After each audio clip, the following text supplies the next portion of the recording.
sobre mim, aliviando-me. Hoje, a mesma coisa se produz nesse lar outrora meu. O sofrimento entrou, e é necessário que todos tenham muita paciência, que continuem a sua obra de caridade e amor com firmeza, com fé. Ninguém vacile. Tudo que Deus faz é bom. Até mesmo o sofrimento, a dor que martiriza as almas e os corpos, é boa, é providencial. Há caracteres indomáveis, que se curvam perante ela. Quem sabe se nela não está o remédio para a grande cura da alma, quem sabe? São mistérios que a providência não revela, mas que nós perscrutamos com a respeito. Continuai, meus amigos, continuai na vossa obra de caridade e conforto, e esperai de Deus aquilo que for bom. Se no livro do destino estiver escrito que, breve a última página dessa vida em flor seja voltada, conformai-vos, porque Deus sabe o que faz. Se, porém, a providência tiver determinado que esta temporada de dor e sofrimento seja apenas provisória, bendito seja o nome do Senhor. Em qualquer das hipóteses, calma, prudência, dedicação e caridade. Aqueles mesmos que aparentemente nada têm que ver com isso, aconselho caridade, paciência, e, para todos vós, meus amigos, um voto sincero de agradecimento pelas preces que eu sei têm sido elevadas a Deus pela paz e tranquilidade desse lar. Coração sincero assim tem feito. Fazei vós também. Deus vos abençoe e proteja. Carmen. Em 17 de maio de 1938. A balança da justiça divina. Meus amigos, paz. Há muito se vem dizendo para todos vós que o momento é de prece, de calma, de resolução, de fé. Há muito se vem dizendo aos crentes espíritas que volvam os olhos às paragens infinitas, de onde descem a luz, para os seus entendimentos, a justiça, para os seus feitos, e a misericórdia, para os seus pecados. De há muito se vem chamando a atenção dos homens para esse além luminoso, que, apesar de parecer tão distante, cada vez mais se aproxima. Porque as vidas se encontram, o limiar da vida material é exatamente o começo da vida espiritual, de forma que os dois extremos se tocam, quando termina a vida material, ao encontro imediato da vida espiritual, isto é, da vida sem matéria. Meus amigos, a vida encarada por esse prisma de espiritualidade constante torna leves as dores mais cruciantes. A matéria é sofredora, o corpo carnal padece, o espírito, porém, é forte. A palavra do próprio Mestre foi: o espírito é pronto, mas a carne é fraca. O momento atual é de prece. Já se vos vem dizendo isto desde algum tempo. No entanto, a alma humana agita-se, impressiona-se, inquieta-se em lugar de ficar tranquila e calma, buscando refúgio na oração. A balança da justiça divina permanece inabalável. Nem pense o culpado que dela pode desviar o seu peso, não.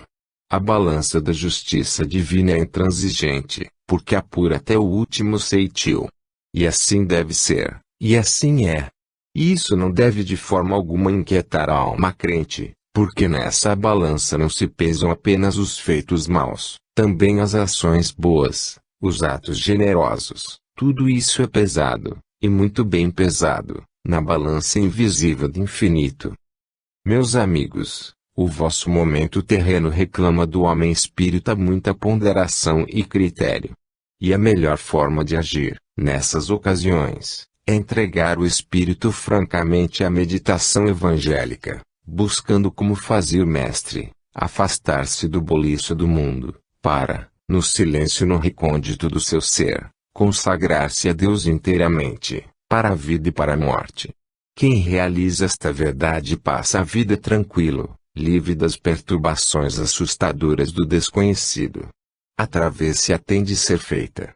Se é feita em mar calmo, bonançoso, tanto melhor para o navegante. Se é feita em mar tempestuoso, ainda assim é boa, pela certeza da vitória. Assim pois, meus amigos, mais um voto de encorajamento para o homem espírita. Que as apreensões que a outros enchem de terror e privam, até, do sono da noite, não venham até vós. Durante o dia, agi como homens de critério, no cumprimento do vosso dever. Durante a noite, após a vossa prece de recolhimento, entregai-vos ao sono tranquilo daqueles que gastaram bem o dia. E que Deus proteja os lares cristãos onde a enfermidade fez parada, para provação e apuramento de caráter, em muitos, e para resgate de provas, em alguns. Onde a dor penetra, meus amigos, só pode trazer benefícios. Nunca lamenteis o tempo que gastardes enxugando lágrimas, aliviando dores e sofrimentos morais ou físicos. Esse tempo é um tempo precioso e muito bem empregado. E o olhar da providência vela sobre vós, abençoando-vos, todas as vezes que resolveis bem, que caminheis direito e procedeis de acordo com o que o Evangelho indica. Paz conceda o Senhor a todos os homens, que a luz bendita do Salvador ilumine os passos daqueles que desejam segui-lo. João de Freitas. Em 17 de maio de 1938. Sobre intuição. Meus queridos irmãos, meus amigos, seja convosco a doce paz do manso Cordeiro de Deus. Esteve há bem poucos instantes nesta casa o meu espírito, buscando trazer para o vosso ambiente alguma coisa de proveitoso e são, a par de alguma coisa que necessita de conforto. Estive eu nesse recinto, buscando aproximar-me de vós, ouvindo aqui, além, comentários sobre este ou aquele assunto. Meus amigos, não é por mera curiosidade que nós assim procedemos. É que desejamos penetrar no íntimo da vossa alma, recôndito do vosso pensamento, para elucidá-lo, na medida das nossas possibilidades. Eu ouvi, conversáveis sobre a intuição. Eu ouvi que desejáveis instruir os vossos espíritos neste sentido. Lembrei-me então que talvez a minha pouca ciência pudesse ser-vos útil. É por isso que aqui estou para trocar convosco algumas ideias que talvez sirvam de proveito a qualquer de vós. A intuição, meus amigos, é um dom que Deus concede a todo o homem. O pensamento de que este ou aquele é intuitivo ou deixa de ser, não procede. Toda criatura humana, que tem raciocínio, que tem consciência, recebe neste órgão sensível, a impressão nítida da intuição que lhe possa vir do além. O que é preciso distinguir, e distinguir com muito cuidado, muita dedicação, é de onde parte a intuição. Este é que é o ponto sério a estudar. Porque, vós compreendeis, pode um espírito desviado da luz, intuir numa criatura ou abraçar tal ou qual intuição, pô-la em prática na sua vida, e ela arrepender-se mais tarde. Bem ao contrário disso, baixar um espírito luminoso, lançar a intuição como a fagulha no cérebro receptor, e essa intuição ser tal, que, posta em prática, venha a dar um resultado feliz. Assim pois, desenvolvida ou não a intuição, todo homem a possui. Direis vós, o que aconselha tu, para que se distinga a intuição de onde parte?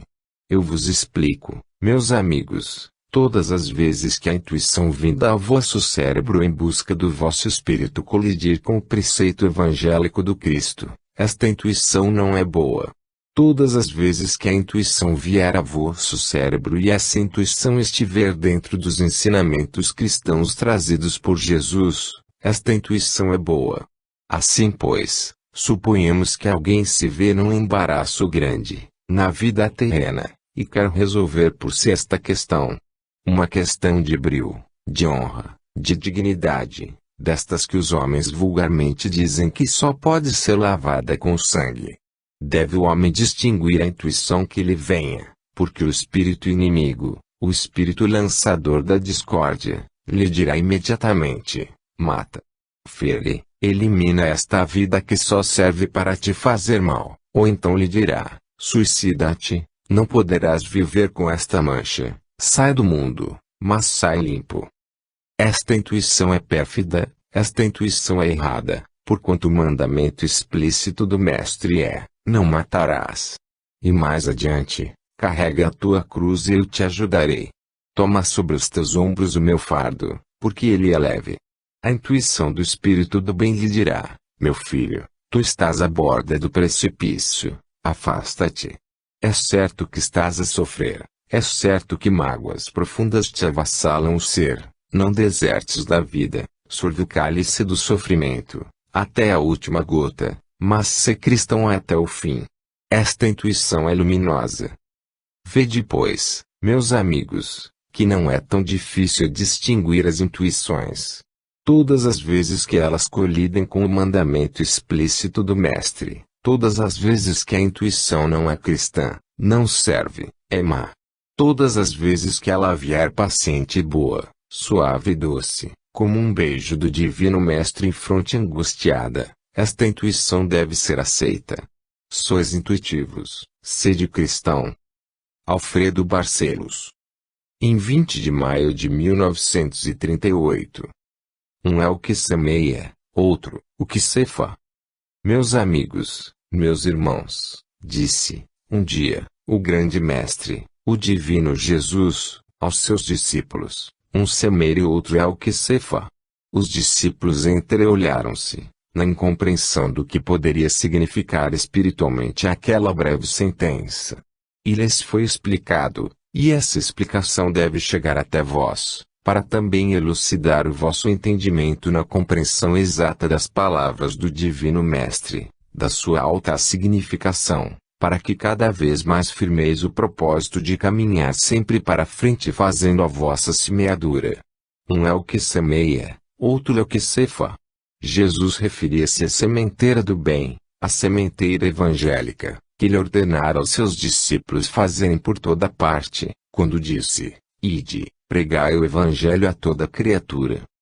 Para vós, meus amigos, discípulos que sois, também, do amado Jesus, é preciso dizer a mesma coisa, um é o que semeia, e outro é o que cefa. Não vos incomodeis quando pessoas que não compreendem o significado da palavra do Mestre vos disserem, não tereis lucros nesta semeadura que fazeis. Vós plantareis, mas não colhereis resultado. Vós vos esfalfais, ficais exaustos, cansados, na pregação do Evangelho Espírita, não colhereis o fruto dessa sementeira. Outros é possível que o colham, mas vós não colhereis. Que importa ao agricultor bem-intencionado plantar as suas sementes, para que, no futuro, outros venham colher o resultado desse bem que a terra irá produzir, plantado pelas suas mãos. Só um egoísta, só um homem sem crenças, só a criatura insensata, que tem as vistas voltadas unicamente para sua pessoa, podem desejar que ninguém se aproveite do fruto por eles plantado. Quantos moradores de uma grande chácara vão usufruir o fruto que o outro plantou há anos atrás? É o caso do velhinho que foi visto, recurvo, cansado, plantando a mangueira que, mais tarde, anos depois, abrigaria, sob sua copa, os netos que os seus filhos lhe dessem. Ele não podia esperar saborear uma só das mangas que aquela árvore viesse a produzir, porque era um ancião quando a plantou com as suas trêmulas mãos. Era velho, mas os seus netos, no futuro, haveriam de saborear as mangas plantadas pelo vovô. Assim vós, meus amigos, se, no presente, só tendes canseiras, se as vossas forças se exaurem nesse labutar constante em prol do Evangelho Espírita, não deveis vacilar. Que a morte vos venha apanhar no cumprimento do dever, muito embora não tenhais escolhido a gratidão, a afeição, talvez, daqueles por vós beneficiados. Deixai que o mundo os chame de ingratos, não se abram os vossos lábios para tal pronunciar. Porque quando os beneficiastes, foi a mim que beneficiastes, disse Jesus, quando lhes destes a comer o pão por vós trabalhado, foi a mim que destes, disse o Divino Mestre, e, quando vestistes aqueles que se encontravam desprovidos de roupas, foi a mim próprio que vestistes, disse, ainda, o meigo Nazareno. Semeai, meus amigos. Que outros, mais tarde, cefem. Continuai a sementeira. Que maldigam de vós, que vos chamem de insensatos, que vos chamem, até, de hipócritas, porque os que não sabem ser bons qualificam os que os são de hipócritas, que vos chamem inconscientes. Tudo. Mais tarde aquele que vier ceifar encontrará o bem que vós semeastes, e dele se servirá, e esse fruto lhe fará bem, e o vosso espírito, no além, se regozijará pelo bem que praticou. Não façais a sementeira do mal. Se alguém se encontra nessa estrada, que recue, enquanto é tempo, porque, mais tarde, sofrerá, ao ver que plantou veneno onde deveria ter plantado alimento. Crentes espíritas, assimilai o Evangelho de Jesus, ensinai a todos os povos, fazei a grande semeadura, deixai que outros procedam a ceifa, o futuro dirá. Paz conceda o Senhor a todos os seres de boa vontade, e que a benção preciosa de Jesus ampare o semeador na sua carreira, para que a semente se desdobre, se multiplique e, mais tarde, possa dar 100 por 1. Que assim seja. João de Freitas. Em 24 de maio de 1938.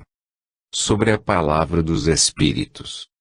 Meus queridos irmãos, eu quero, neste instante em que vos saúdo na graça do Senhor, dar-vos uma pequena explicação sobre a fé, a confiança e a crença que se devem emprestar à palavra dos Espíritos. Não deve haver absolutamente fanatismo algum da parte do homem para acreditar incondicionalmente em tudo quanto um Espírito lhe possa dizer.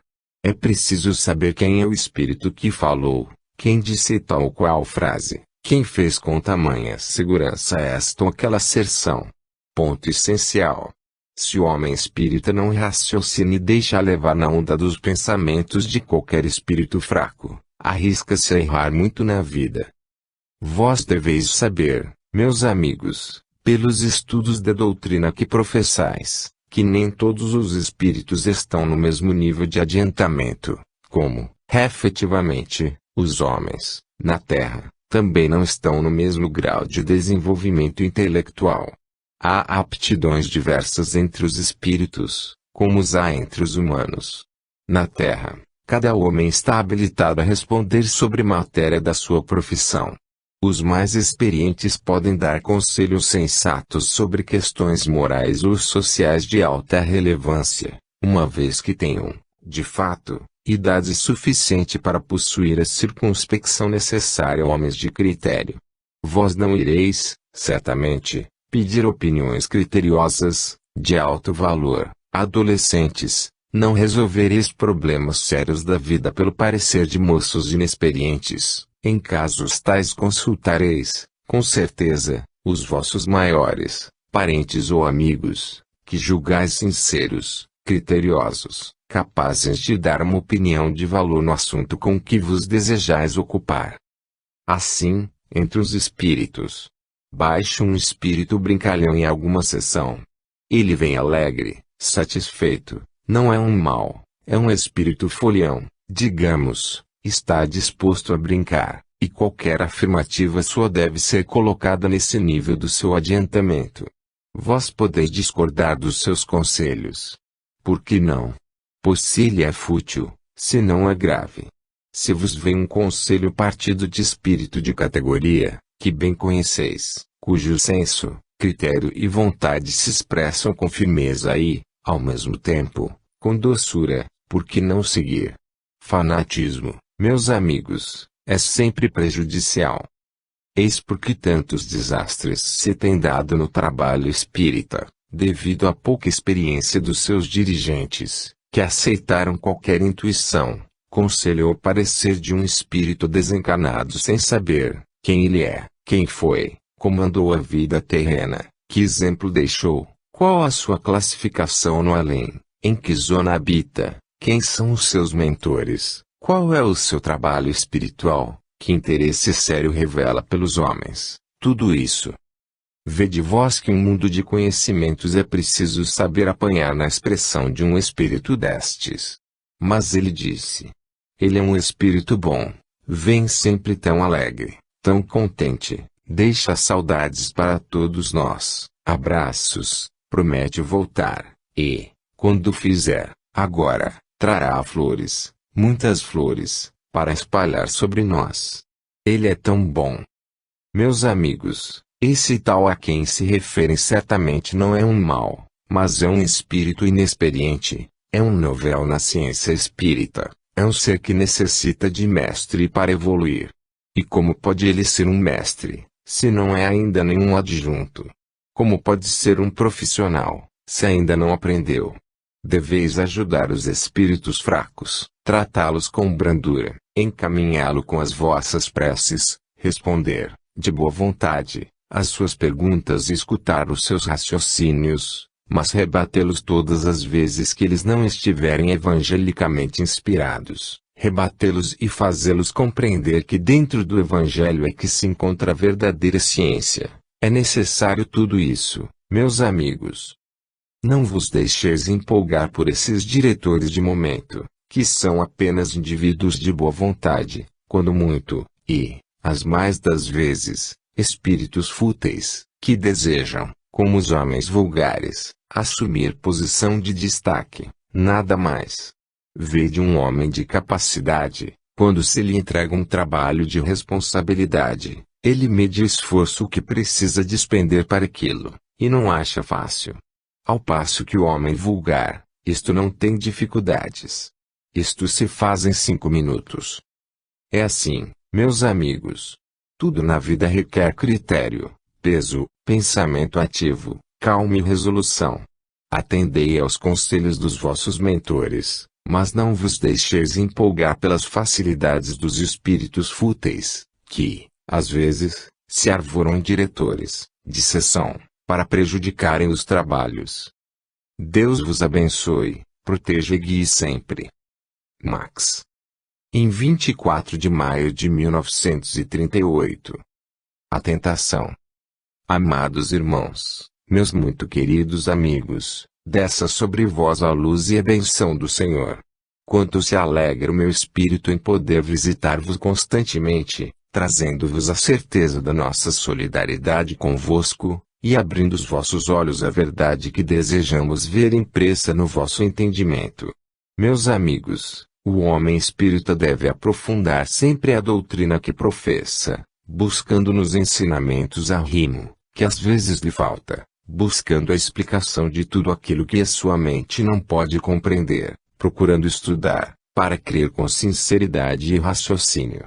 A fé que não crê, a fé que não raciocina, a fé cega, é uma fé que não promete bênçãos seguras.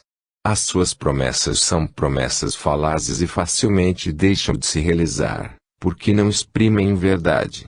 A fé verdadeira é aquela que individualiza o porquê da existência, faz com que o homem idealize o que é vida além da morte e faz com que o crente compreenda a razão pela qual se encontra na terra e explica inteligentemente que esta vida transitória, que é a vida material, de forma alguma pode ser definitiva na existência de um espírito. A vida definitiva, a vida que não se acaba, que é a promissora de bênçãos, é a fora do corpo, e a vida além encampa, enfim, a vida do espírito, vida que Jesus prometeu seria eterna, e de fato é. Meus amigos, quanto tino se faz preciso para viver nestes poucos dias que representam uma existência terrena. Quanto critério, quanto pensamento sensato, quanta reflexão precisa ter o crente para poder saber determinar-se nesse pouco tempo que habita o planeta em que está. E sabeis por quê? Porque a cada passo as tentações aparecem, para prejudicar o indivíduo. A tentação vem pelo pensamento de um desafeto. Se a tentação viesse sempre trazida pela voz do inimigo, se ela sempre viesse por parte do espírito da treva, talvez fosse mais fácil dela se livrar o homem. A questão é que a tentação vem pela boca de pessoas que nós muitas vezes amamos na vida. A tentação, às vezes, vem trazida para nós por criaturas que merecem a nossa inteira confiança, de forma que são amigos, são dedicados, são verdadeiros. Longe de mim o pensamento de acusar, eu apenas advirto, e advirto porque acho prudente que cada um enxergue pelos seus próprios olhos. A confiança sem limite só deve ser depositada em Deus, porque só Ele não falha, só Ele é invulnerável, personificando justiça, só Ele é o verdadeiro amor. A criatura humana jamais deve confiar no seu próprio critério, e sim nas intuições do alto, porque muitas vezes tenho dito e hoje repito, é pela voz da consciência que se faz sentir as intuições dos guias. Os guias, meus amigos, são os vossos amigos. Que a casa de João Evangelista prospere sempre, é o meu desejo, que ela possa crescer espiritualmente para dar prazer ao seu diretor espiritual, que muito maior número de crianças venha habitar neste teto amparador. Executando esse programa, posso o asilo viver calmo, singelo e sinceramente. E para longe todo sentimento de verdade, para longe toda a vanglória, para longe todo o orgulho, que a humanidade seja a base da caridade. Sede humildes, meus amigos, sede fervorosos, e confiai na promessa que não falha. Deus vos guarde. Irene. Em 27 de maio de 1938. Ponto de atração.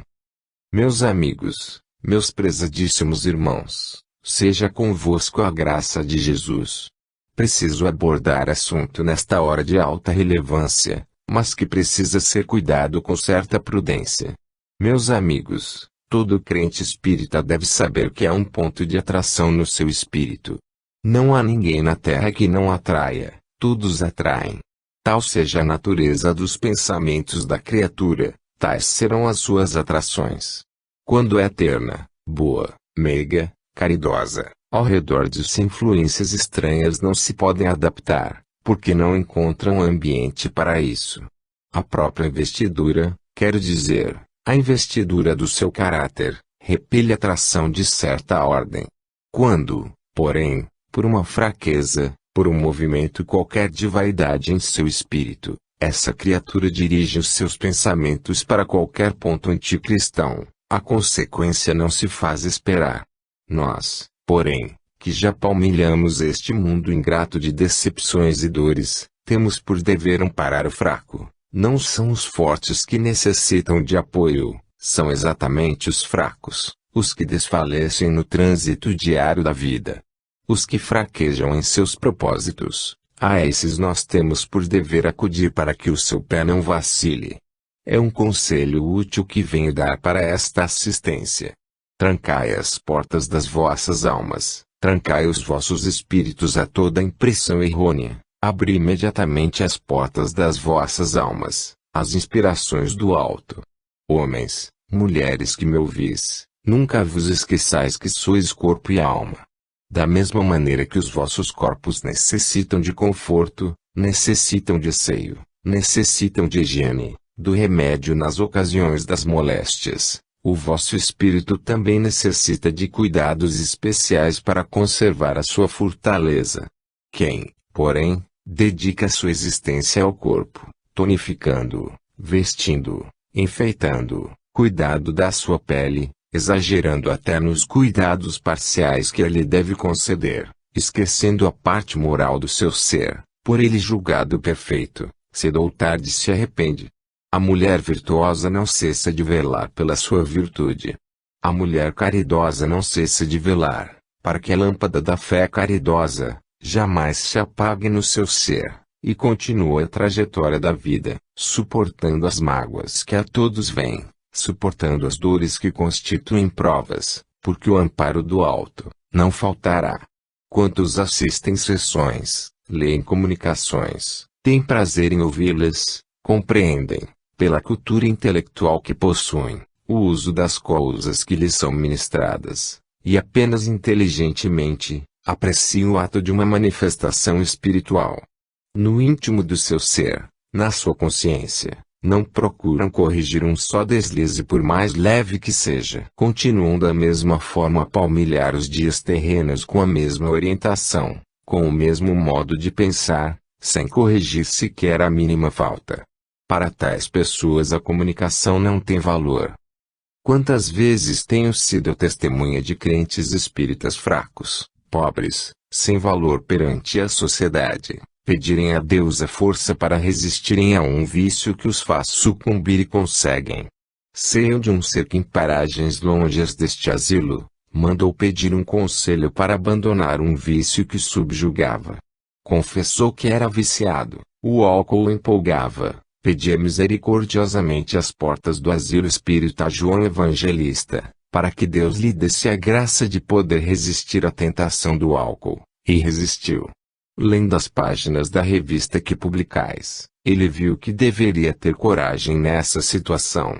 Esse homem não queria viver para o mundo, esse homem estava no mundo, mas queria viver para Deus, sendo um exemplo de fé no meio dos seus irmãos.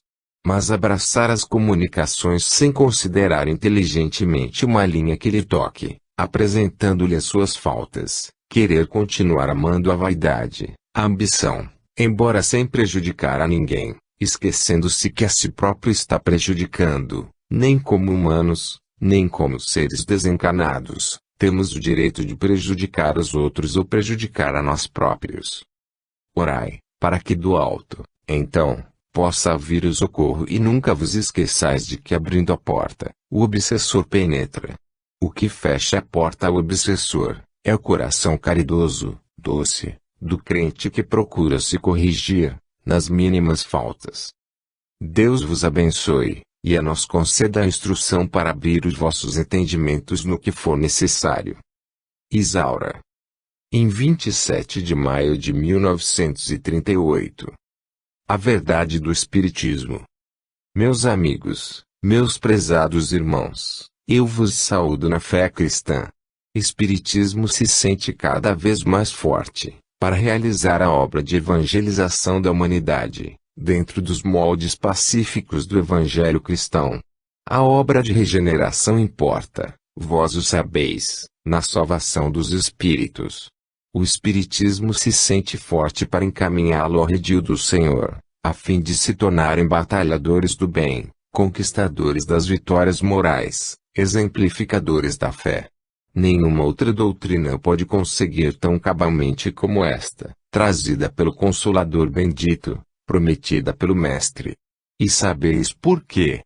Porque entre as diversas crenças, os diversos credos, as diversas filosofias que se têm levantado até hoje, para a solução dos problemas sociais, para a resolução das crises morais que afetam o planeta, para encaminhar os homens à verdadeira vida, entre todas elas, só o Espiritismo o pode fazer, por meio das suas ordens pacíficas. Espiritismo não ateia fogueiras para queimar corpos inocentes. Espiritismo não acende tochas com corpos humanos. Espiritismo não escraviza os pulsos do homem livre. Espiritismo não desfralda bandeiras com falsos símbolos de paz.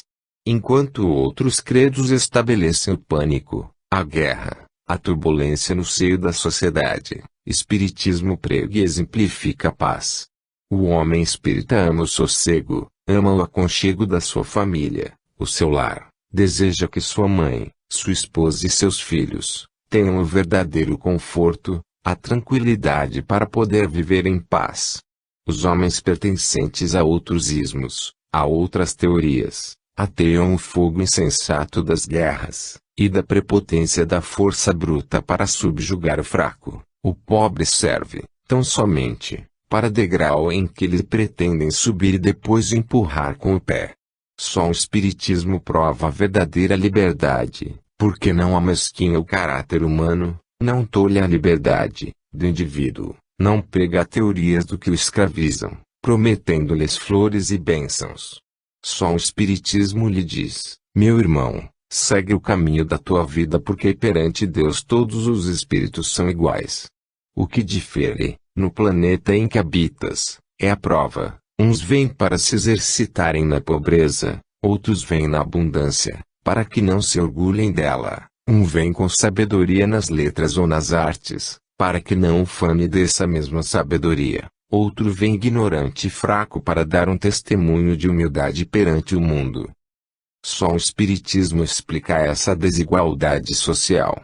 Só o Espiritismo diz ao homem: tu não és apenas matéria, tu és espírito, e quando lutas, quando derramas o sangue do teu irmão, não engrandeces o teu espírito, proporcionando falsas honrarias ao teu corpo. Todas as vezes que a matéria se levanta para subjugar o espírito, a tua ruína é certa. Por que se convulsiona a terra em que habitais? Porque não se sossega em ponto algum. Porque não se pode dormir tranquilo. Porque a falência do caráter e da virtude. Tudo isto está acontecendo porque o homem se distanciou do Cristo, o homem se envergonha do Cordeiro de Deus, o homem não segue os ditames da sua doutrina, e não obstante, serem muitos adeptos desta, ou daquela forma cristã, afastam-se desse credo de amor divino, para dar um exemplo contrário à fé que aprenderam. Espiritismo vem para dizer, tu jamais poderás suplantar a Deus. Deus existe, é eterno. Vela sobre a tua própria segurança, como vela pela segurança do mundo inteiro. Sê portanto calmo, meu irmão, conta os teus dias terrenos, semeando paz. Ninguém penetre num concerto harmonioso para ser a nota dissonante que lá possa existir. Ninguém consinta que os seus ouvidos absorvam teorias que venham desnortear seu caráter. Coloque-o puro, limpo, acima de todas as contingências humanas. Meus amigos, a doutrina que vós aprendeis, vos ensina a viver, vos ensina a morrer. Vivei na terra suportando as dores, os pesares. O que possa haver aparentemente de mal, mas que no fundo tem a sua razão de ser, este é o espiritismo tranquilizador das consciências humanas. Por que, pois, abandonar as teorias e a filosofia espírita para enveredar por outros caminhos, envenenando a alma, tornando-se fratricida, réu confesso diante de Deus. Aquele que sacrifica a vida dos seus irmãos, não pode ter o olhar levantado, perante os homens, e, quando surge no além, não ousa fitar o semblante dos seus guias. As mãos que se mancham no sangue fraterno, são as mãos de um fratricida. Qualquer que seja o motivo que induza o homem à guerra, será ele sempre um criminoso aos olhos de Deus. Sede, pois, meus caros amigos, pacíficos, desfraudai a bandeira do espiritismo sobre a terra, e sentireis a doutrina cristã enchendo de tranquilidade a vossa vida, como encheu de amor o peito dos apóstolos nos primeiros tempos do cristianismo. Salve doutrina espírita, que regenera os caracteres e apontas ao homem o caminho a seguir para o redil daquele que, dando-se a si próprio como Cordeiro Imaculado de Deus, transformou-se no pastor das suas ovelhas. Glória a Deus nas alturas, paz na terra aos homens de boa vontade. Deus vos guie. Até. José Dácio. Em 4 de junho de 1938. Doutrina Salvadora. Meus amigos, meus irmãos, Deus vos guie. Como é bela a doutrina dos espíritas. Como é consoladora, instrutiva em sua filosofia.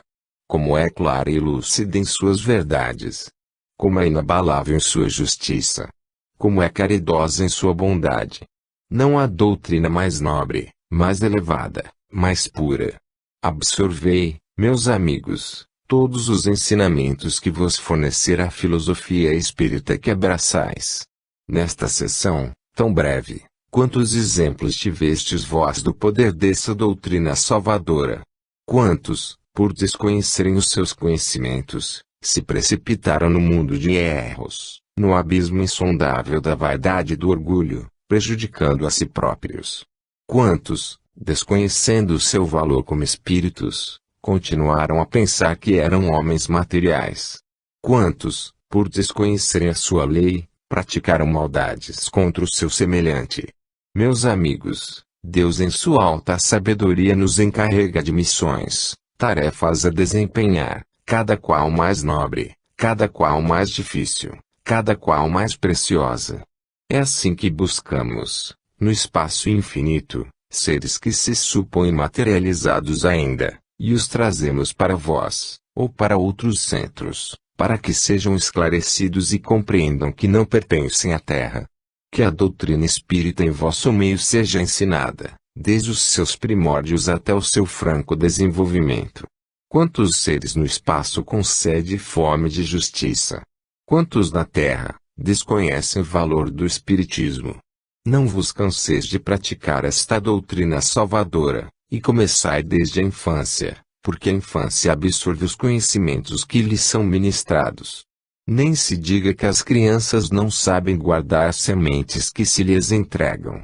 Nem tal se diga, porque se assim acontece com uma ou duas, milhares pedem, milhares elevam o seu pensamento a Deus, milhares suplicam a benção ao Pai, que certamente não a negará. Assim pois, meus amigos, minhas irmãs, eu, que sempre vos visito, e estou em contato com as crianças que aqui vêm e com aquelas que aqui habitam, sinto-me satisfeita, porque o meu espírito foi designado para presidir esta vinda hoje dos espíritos a vós. Tenho certeza que vós os recebestes com amor, com carinho, porque fui testemunha da sua presença. Para vós outros, meus irmãos, que aqui vos encontrais, componentes que sois desta agremiação, um pedido, uma súplica. Não vos esqueçais jamais que as crianças, que aqui estão, são vossas e são nossas. Eu sinto que alguém já me conheceu, e, por mais silencioso que fosse o balbuciar do meu nome, eu o apanhei. Não há necessidade de ocultar. Aqui estou, minhas amigas, para vos dizer, as nossas crianças, as vossas crianças, graças a Deus vão bem espiritualmente, porque materialmente nada lhes falta. Vós sabeis cuidar delas, sabeis protegê-las. Continuai assim.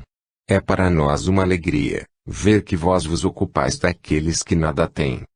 Eu termino vos abraçando estreitamente, espiritualmente, com todo o afeto do meu espírito.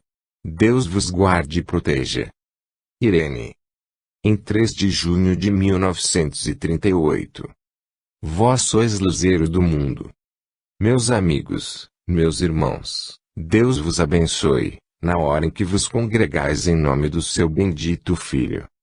Caros irmãos, observando o progresso, o movimento crescente da doutrina espírita, eu me rejubilo convosco ao ver que o espiritismo cristão vai cada vez mais se desdobrando, se ampliando e conquistando adeptos para o seu credo. É justo que assim seja, porquanto uma doutrina portadora de paz, uma doutrina reveladora da ciência do além, uma doutrina instrutiva, porque aponta os meios a seguir para a conquista do maior de todos os bens, a felicidade eterna do espírito, uma doutrina que ampara as criaturas humanas em todas as dores da vida, é, realmente, uma fonte de bênçãos incomparáveis.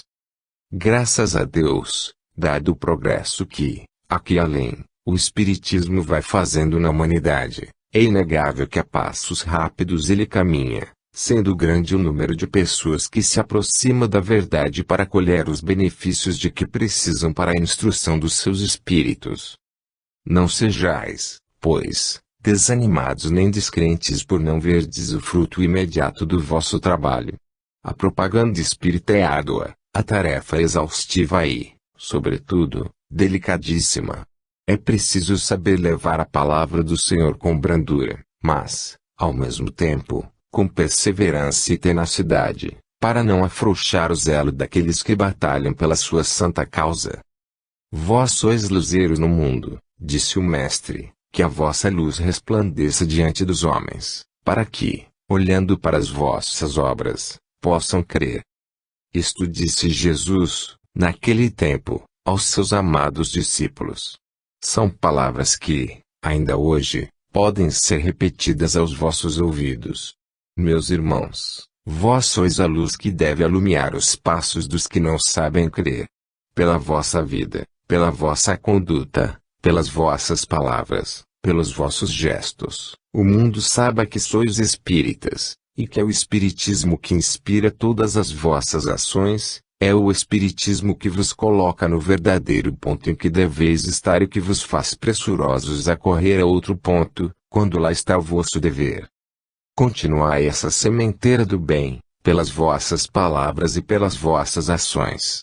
Esta casa, abençoada pelo discípulo amado de Jesus, tem um trabalho ingente a realizar no meio da humanidade, e o centro onde ela é fundada deve irradiar verdade, para que, lá fora, se possa saber o que aqui se pratica, e, pelos atos que aqui se desenvolvem, pelas ações generosas praticadas à sombra do Evangelho, possam os lá de fora aprender como se é cristão, como se pode ser caridoso dentro do princípio sagrado da humildade cristã. Meus amigos, a minha visita é um incentivo ao vosso trabalho. Observo, examino, e alegro-me quando vejo prosperar a causa cristã. Que Jesus, do alto da sua glória, olhando para vós, se sinta satisfeito, porque, sendo seus filhos, sois igualmente seus discípulos. Feliz o filho que pode aprender com seu pai, e com esse pai amoroso tudo se pode aprender de bom. Meus amigos, aprendei com Jesus a serdes retos, sinceros, verdadeiros, justos e humildes.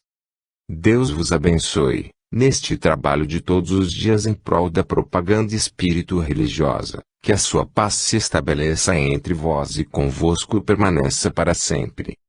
Bastos. Em 7 de junho de 1938.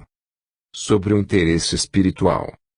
Amados irmãos, prezadíssimos amigos, eis-me entre vós mais uma vez, satisfeita pela graça que Deus me concede. Meus amigos, muito tenho observado nesse espaço de tempo tão curto em que não tenho dado comunicações para vós. Muito tenho observado particularmente nas famílias, onde eu vejo a fé, a caridade, a ternura, a compreensão da doutrina espírita. Muito tenho apreciado e tenho tido prazer em ver que algumas pessoas, que assistem esta sessão, partem daqui com as suas almas cheias de fé, desejosos de continuar lá fora os ensinamentos aqui recebidos. Meus amigos, nós não somos mestres, somos aprendizes como vós, mas, como os nossos mentores também habitam a pátria do além, e estamos em contato direto com eles, temos grande prazer em trazer para vós todas as intuições que deles recebemos. E assim, venho dizer-vos que sejais bondosos amigos uns dos outros, solícitos nas enfermidades, coerentes com a vossa fé, e caridosos convosco mesmos. Ser caridoso consigo representa orientar o seu espírito, para não praticar ato nenhum contrário à fé, porque assim retardará o progresso da sua alma, e, para que tal não aconteça, nós os espíritos, estamos sempre a falar convosco sobre o vosso próprio interesse espiritual. A palavra do apóstolo bendito, o diretor espiritual desta casa, amai-vos uns aos outros. Muitos de vós, nas suas casas, estão pensando no momento presente do asilo espírita João Evangelista. O que aqui se faz, como aqui se vive, como aqui se instrui, como aqui se educa, enfim, como aqui se trata as crianças nas enfermidades. Muitos de vós têm essa preocupação, socorreis com vossos recursos, ajudais a vida interna do asilo.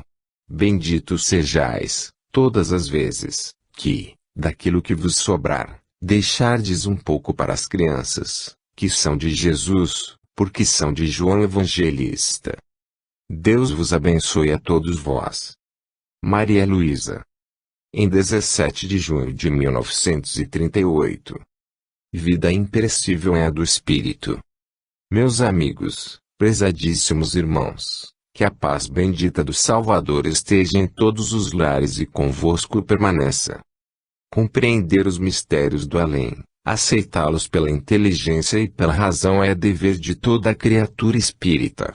É necessário que nos edifiquemos, enquanto homens, com a doutrina espírita porque só ela pode elucidar, afastando o pavor que inspira a morte e, ao mesmo tempo, abrindo para nós as claridades do eterno dia.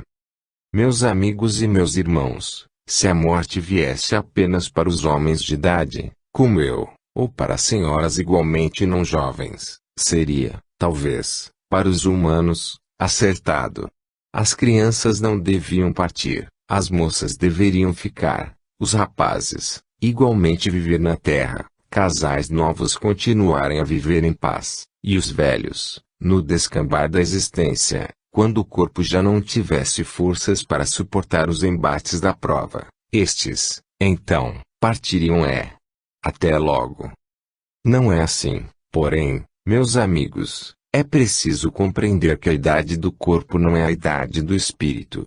Há homens velhos com espíritos novos, há crianças recém-nativas, depositárias de espíritos verdadeiramente velhos, profundos em sabedoria antiga.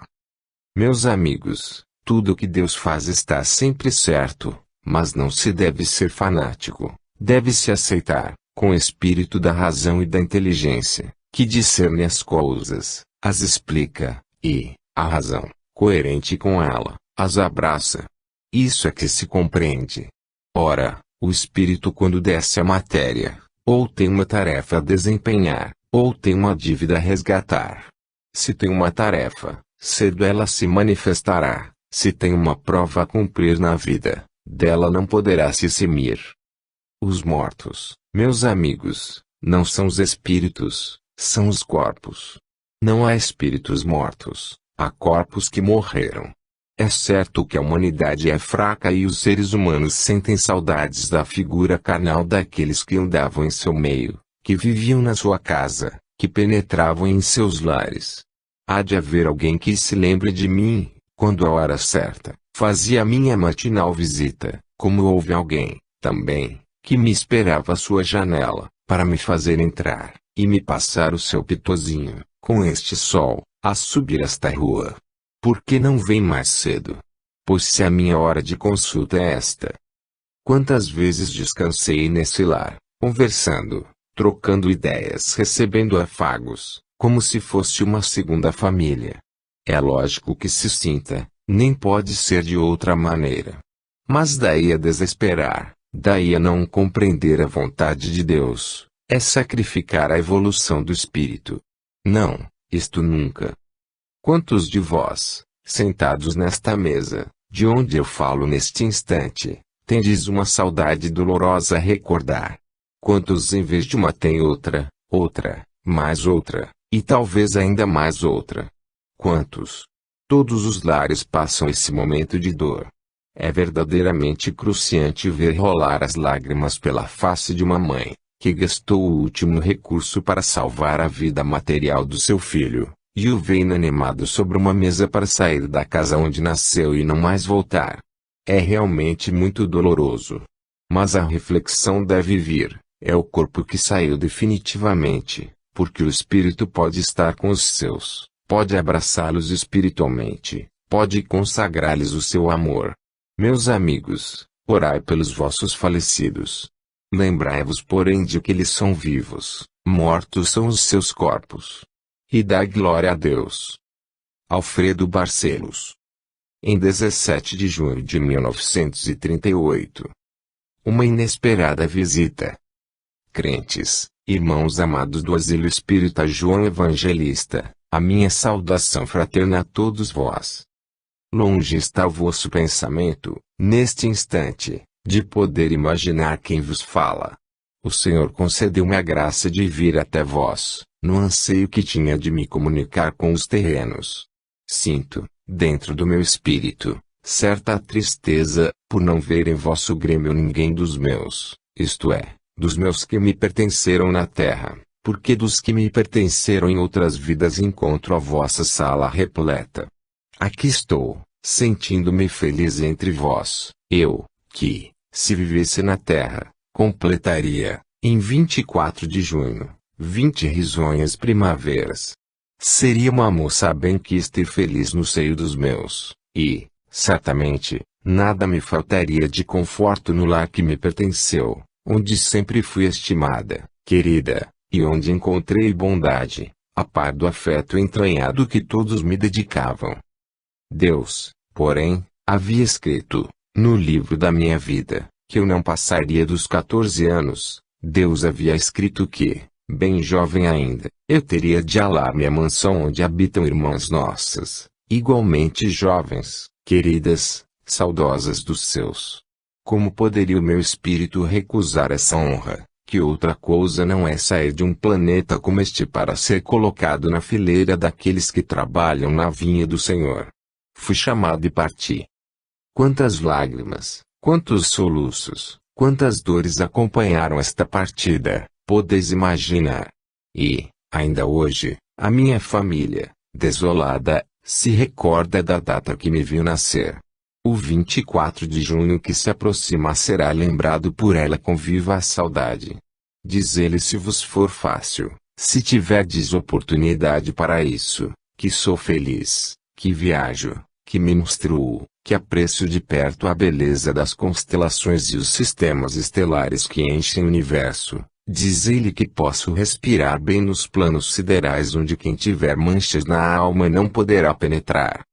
Se bem que meu espírito houvesse trazido para a Terra a experiência de longas vidas, todavia, no curto espaço de tempo em que aqui residi não maculei a minha alma com pensamentos impróprios. E, já que neste assunto toquei, ainda que de leve, quero dizer às crianças desta época, que têm, talvez, a mesma idade que eu tinha então, que conserve os teus pensamentos sempre nobres e elevados, que não vejam nas páginas dos livros senão verdade das instruções que eles lhes querem dar, que não permitam que a malícia acompanhe qualquer de seus gestos, que tenham olhos simples para ver, entendimento aberto para aprender, inteligência aguçada para perecer e razão iluminada para discernir. É assim que se deve viver na terra. Beber conhecimentos instrutivos para a alma, dentro desta casa abençoada por Jesus, para, mais tarde, esquecer todos esses ensinamentos, dando um testemunho exatamente contrário àquele que era lícito esperar. É doloroso, é triste, comove aqueles que esperavam coisa diversa. Mas é também o primeiro passo para o despenhadeiro fatal daquelas que assim procedem. Bem vos disse eu que tinha a experiência de outras vidas, do contrário, como vos poderia falar assim? Meus amigos, hoje, que penetro em vosso meio, eu me sinto satisfeita, tendo a alma inundada de uma alegria que não vos sei explicar. É pelo convívio entre cristãos, é porque sei que aqui se louva o nome de Jesus, é porque sei que nesta casa se preparam almas com o fim de educá-las para Jesus, e permita o Senhor Deus Onipotente, Pai misericordioso de todas as criaturas, que tal esforço não seja vão. Abraço-vos com toda a espiritualidade do meu ser, transmitindo a todos vós a estima sincera que tenho pela causa espírita. Deus vos ampare a todos. Regina. Em 21 de junho de 1938. Trabalho.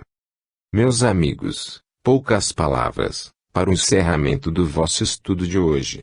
Trabalho. Trabalho honesto, calmo, produtivo. Corpos prontos para o trabalho, espíritos igualmente dispostos.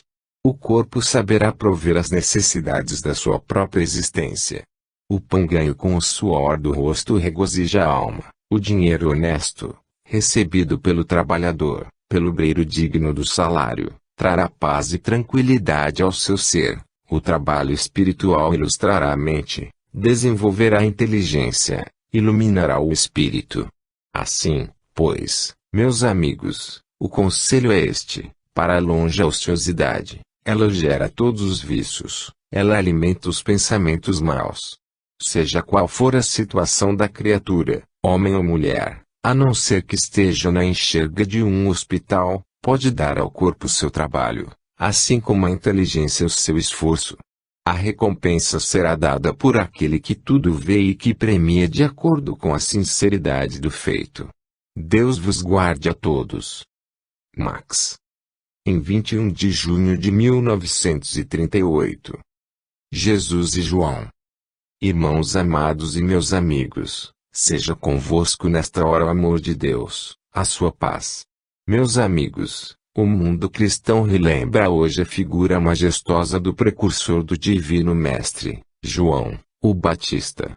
Em toda parte onde se professa o cristianismo, um grande vulto aparece na memória de todos para ser louvado, engrandecido, para ser proclamada a sua vida sem mancha.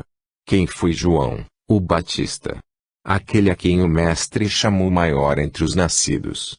Aquele que veio adiante dos passos de Jesus, para preparar-lhe o caminho. O caminho a que se refere a Escritura Santa, que João veio preparar, não é a estrada transitória da vida, é o caminho espiritual, por onde os homens devem seguir. Ele veio para falar de Jesus, para dizer ao mundo que o impoluto, o perfeito, o divino, baixaria em pouco tempo, e que deveria ser recebido com as honras que lhe eram próprias, porquanto era a majestade de Deus que se manifestava aos homens. Jesus veio depois de João.